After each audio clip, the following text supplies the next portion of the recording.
Hallelujah, price the lord. ದೇವರ ನಾಮಕ್ಕೆ ಮಹಿಮೆ ಉಂಟಾಗಲಿ. ಪ್ರಿಯರೇ, ದೇವರು ಒಂದು ವಾರ ಕಾಲ ನಮ್ಮನ್ನು ಅತಿ ಭದ್ರವಾಗಿ ಕಾಯ್ದುಕೊಂಡನು. ಈ ವಾರದಲ್ಲೂ ಕೂಡ ದೇವರು ನಮ್ಮನ್ನು ನಡೆಸೋದಕ್ಕೆ ಅವನು ಶಕ್ತನಾಗಿದ್ದಾನೆ. ಆತನ ವಾಗ್ದಾನದ ವಾಕ್ಯಕ್ಕಾಗಿ ನಾವು ಯೋಹಾನನ ಸುವಾರ್ತೆ ಪುಸ್ತಕ 10ನೇ ಅಧ್ಯಾಯ 10ನೇ ವಾಕ್ಯ ನಾವು ಧ್ಯಾನಿಸೋಣ. ಯೋಹಾನನ ಅಧ್ಯಾಯ 10 ವಾಕ್ಯ 10. John chapter 10 verse 10.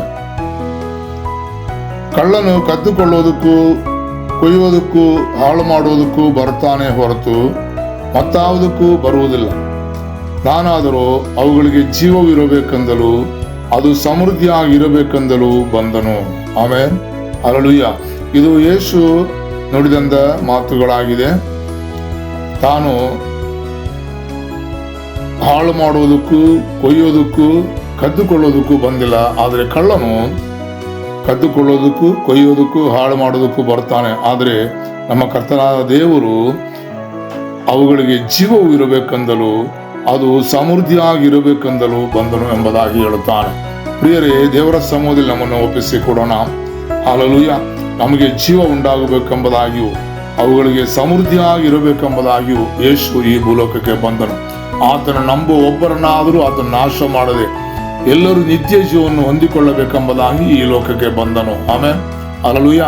ಆತನನ್ನು ಯಾರು ನಂಬಿ ಆತನನ್ನು ಬೇಡಿಕೊಳ್ಳುತ್ತಾರೋ, ಆತನಲ್ಲಿ ಪ್ರಾರ್ಥಿಸುತ್ತಾರೋ, ಆತನನ್ನೇ ರಕ್ಷಕನೆಂಬುದಾಗಿ ನಂಬಿ ಆತನ ಬಳಿಯಲ್ಲಿ ಬರುತ್ತಾರೋ ಅವರಿಗೆ ಹೊಸ ಜೀವ ಕೊಡೋದಕ್ಕೂ ಅವರುಗಳು ಸಮೃದ್ಧಿಯಾಗಿ ಇರಬೇಕೆಂಬುದಾಗಿಯೂ ಆತನು ಬಯಸುವಂತ ದೇವರಾಗಿದ್ದಾನೆ. ಹಲ್ಲೆಲೂಯಾ.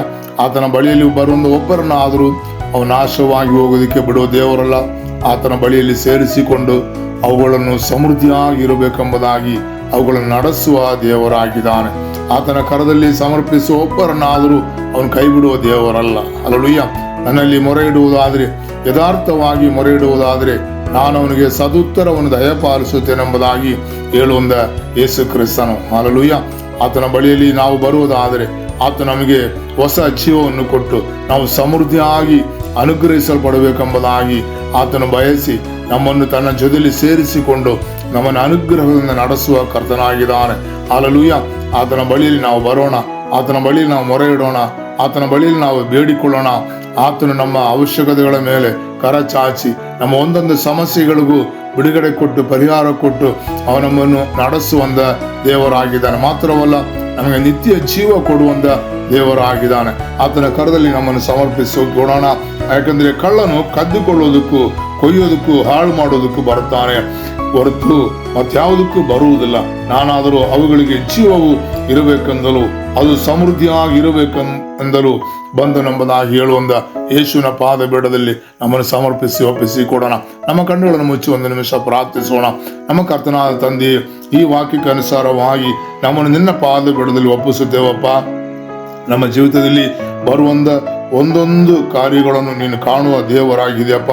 ಕಳ್ಳನ್ನು ಕದ್ದುಕೊಳ್ಳೋದಕ್ಕೂ ಕೊಯ್ಯೋದಕ್ಕೂ ಹಾಳು ಮಾಡೋದಕ್ಕೂ ಬರ್ತಾನೆ, ಆದರೆ ದೇವರೇ ನೀನಾದರೂ ಅವುಗಳಿಗೆ ಜೀವ ಇರಬೇಕೆಂದಲೂ ಅದು ಸಮೃದ್ಧಿಯಾಗಿರಬೇಕೆಂದಲ ಬಂದನೆಂಬುದಾಗಿ ಅಪ್ಪ ನಿನ್ನ ವಾಕ್ಯದಲ್ಲಿ ಹೇಳಿರೋ ಪ್ರಕಾರ ಕರ್ತನೇ, ನಮಗೆ ಸಮೃದ್ಧಿ ಕೊಡುವ ದೇವರು ನೀನಪ್ಪ, ನಮಗೆ ಜೀವ ಕೊಡುವ ದೇವರು ನೀನಪ್ಪ, ನಮ್ಮ ನಿತ್ಯ ಜೀವದಲ್ಲಿ ಜೀವಕ್ಕೆ ನೇರವಾಗಿ ನಡೆಸುವ ದೇವರಪ್ಪ. ಹಲ್ಲೆಲೂಯಾ.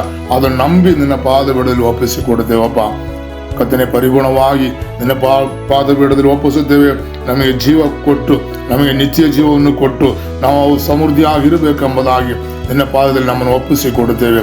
ನಿನ್ನ ವಾಕ್ಯದಂತೆ ನಮ್ಮ ನಡೆಸುವ ದೇವರ ಎಂಬುದಾಗಿ ನಂಬಿ ನಿನ್ನ ಪಾದದಲ್ಲಿ ಒಪ್ಪಿಸುತ್ತೇವೆ.